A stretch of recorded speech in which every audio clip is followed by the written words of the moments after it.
Hey, this is Alan Yip. Welcome to Study and Shine. Today I want to share with you something interesting and powerful that I learned from this book, Memory Power by Michael Powell. And of course, the reason why I'm reading this book is continue to learn how to boost our memory power, how to use our Ferrari of the mind. But something I came across is interesting, which I want to share with you, and that is right here. Talent is overrated. Deliberate practice is essential to success. So whether you are a student trying to improve your results or an athlete trying to surpass your own current level of success, or a university student or a professional or executive wanting to boost your career, I think these tips will serve you. So let's jump in. First of all, back in 2007, and because I can't say this as well as it has been written, so I'm going to share the key points with you. I hope you don't mind and just work with me and you'll gain something from this short video. In Harvard Business Review back in 2007, there was an article entitled Making of an Expert. Of course, a team of scientists at that time declared this interesting statement, and that is, new research shows that outstanding performance is the product of years of deliberate practice and coaching, not of innate talent or skill. Okay, I used to work with a gentleman by the name of Michael Gurian, who is the New York Times bestseller on how boys and girls learn differently. That was before my retirement. And I remember what Michael Gurian said is not nature or nurture, rather is nurture than nature. So I think this is a very important concept. When I used to train the Singapore memory team as well, I train them almost every day, and especially the Grandmaster norm of memory, who won in the World Memory Championship back in 2004. I can share with you that was deliberate practice. I've been training so many students, executives as well, and you know what? The success has been the result of deliberate practice. So what exactly is that? Let me share with you the 9 secrets, and these are really interesting, and I'll give you an executive summary right now. And what is a deliberate practice? Number 1, you've got to find an expert coach, because you need the constant feedback, the strategic guidance, someone who can give you the feedback, maybe even painful suggestion for you to improve, someone you trust, someone you respect. Number 2, don't practice the things that you are already good at. Okay, so if you think about that, and I've got a lot of students doing that because they are good at, for example, mathematics, and they do maths every day all the time because they like it, they get the satisfaction, but they are not strong at history. So you know what? History is the subject where they need to spend more time on. This is the point. Instead, you need to concentrate most of your efforts on developing your strategies to overcome your weaknesses. That is interesting. Number 3, in order to work on your weak areas, first of all, you've got to be honest.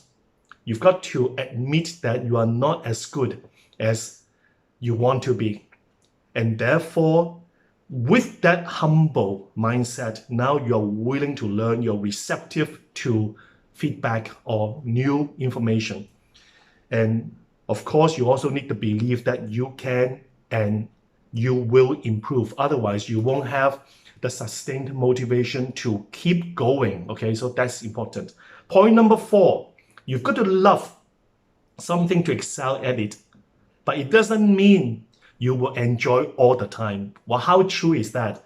When you study especially, or when you practice, when you, whatever that may be, tennis, triathlon, martial arts, music, well, you know what? You will have the ups and downs. You can't just enjoy all the time, right? And it requires so much practice or the meticulous attention to details. And sometimes you may not enjoy it, but it doesn't mean that you must not continue to play that game of learning at level 10.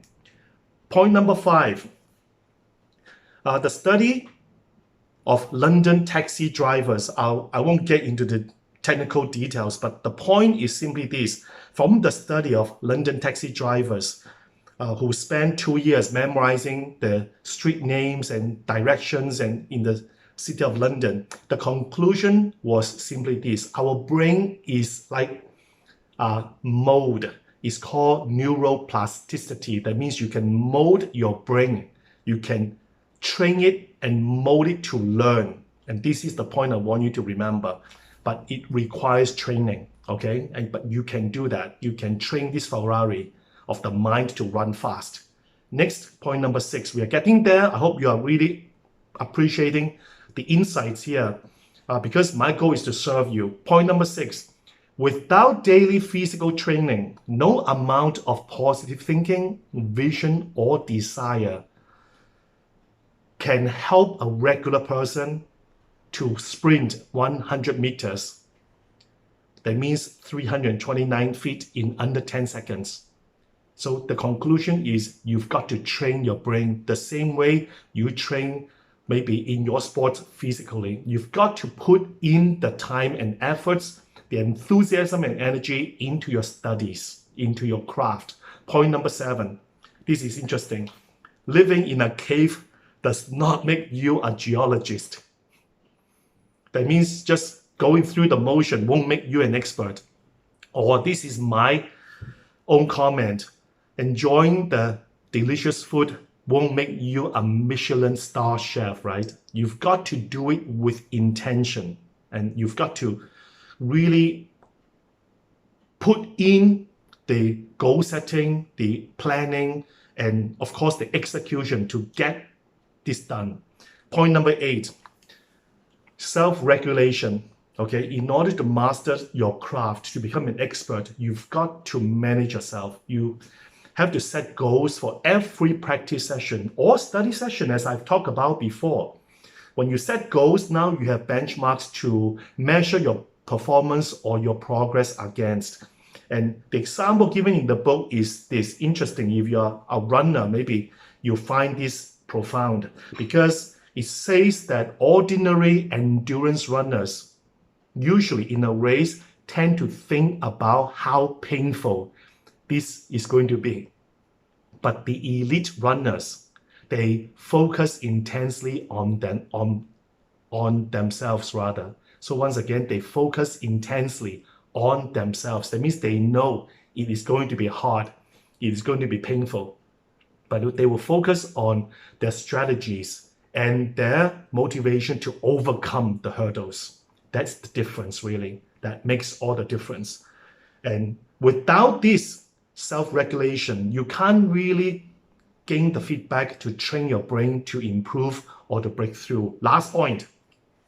And this is it, okay? So this is the famous observation from Thomas Edison, and it reads, vision without execution is hallucination.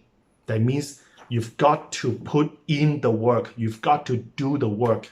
And with that, my wish to you is this is your time. So this is your moment. Go ahead and do your best. Achieve whatever you desire, but put in the efforts, endure the pain. With that, I hope the video has been of use to you. If you find it to be useful, please share it with other people you care about. Thank you so much for watching.